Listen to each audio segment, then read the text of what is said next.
well, you know, we spend a lot of time analyzing the little breadcrumbs you leave us, the clues Thank you. that we feel are so important to this investigation. And you said he threw all these big parties in the 1980s that all the biggest child stars went to. So my team searched through every possibility using all the clues you left us. And we came up with this image, this man. I'm going to show you his picture. I want you just to confirm if it's the right person or not, okay? Is that him? Mm-hmm. That's him, the man who abused you. Did you give his name to the LAPD? Yes. Can I share his name with America? I just don't want, I mean, again, I don't have legal representation yet. Then let me, as the host of this show, try to reciprocate some of your braveness by sharing the name myself. Okay. The man whose picture I just showed to Cory, his name is Alfie Hoffman. What does that name mean to you?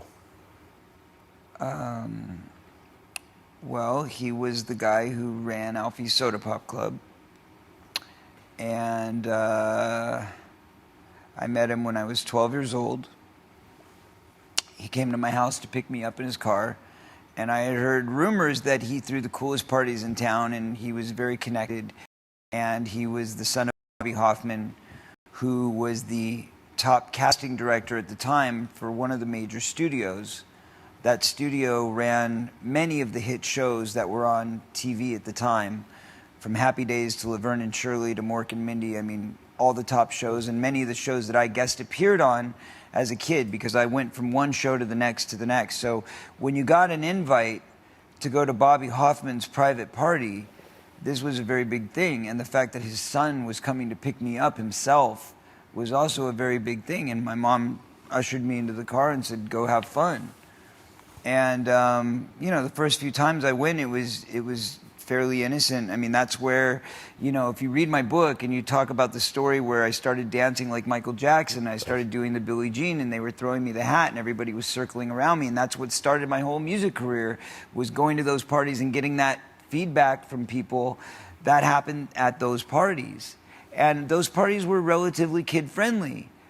But interestingly, that's where I met, you know, the guy that ended up molesting Haim. That's where, I mean, there was a bunch of these guys. They were all hanging out together at these parties. And the thing is, there weren't a lot of parents at the party. Mm-hmm. There was a lot of kids everywhere. And there was a lot of producer-type guys and Hollywood-type guys. And maybe one or two moms, maybe three moms that kind of chaperoned. Yeah. But really, there weren't a lot of parents there, because he would pick them up and he became friends with all these kids. And I was warned, like when I first got in the industry. But he had good parents. His family is one of the most amazing, wholesome, right, incredible families. I have a little sister who's, you know, fantastic, great experiences, and Hollywood can be, I got lots of little sisters. What do you tell your siblings when you're together about this?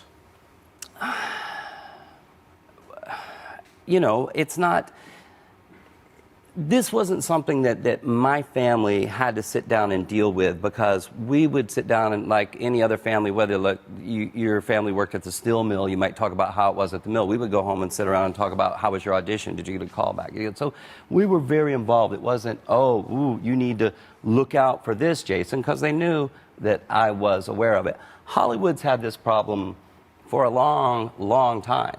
But was there pedophilia visible to you? You know, I can't say that I saw it. I saw what I knew was a scene that I wouldn't put myself in, right? Because Cory will tell you, you ask a lot of the kids at the club that we're at, we went, we had a great time. And I was watching the show earlier. Yes, things happened afterwards. And not everybody was in the, right, you had the group of us that all hung out all the time and would see each other, whether it was at castings or Alfie's or over at Cory's or my place or wherever. And then there would be the specific group that was always with him. And you were right. It was a very young, it was a preteen crowd. Yep. And the parties would go. And it wasn't like there weren't after-hours parties that I went to, but I didn't go to that one. But what did you see? What did you see in Alfie's club that made you uncomfortable then, even as a 15-year-old? Well, what Cory was saying was very true. There was a group of, what were they? Hollywood types. Like, was this guy a producer? Photographer, I don't think so. Manager, Right. this, that. Here's what I think is very real and still happens. The parents just need to be involved. They have to. If you're a parent and you have your kid, no matter what they're doing, stay involved in their life. But especially in this industry, right? You don't want to send your kid to LA with a manager without doing your homework. Right. Cory's been one of my buddies for a long time. You know, we're old school, like they like to say. You know, and I told him, you know, I've always had your back, and I know he felt that as a kid. I was one of the guys. Best movie I put him in, by the way. I was. Rock and roll high school forever. No, I'm just joking. But you know, I was a couple years older. You know, like they're 12, 13. I'm around 15. You know, so I was aware. You know, I was cautious. And I think it's important for me to come out and just back Cory. So many people are trying to make it seem like that's not a real thing, or it's not as prominent as it really is. And it's not just Hollywood. I guess that's why I'm here, is just to bring awareness that it's in every walk of life.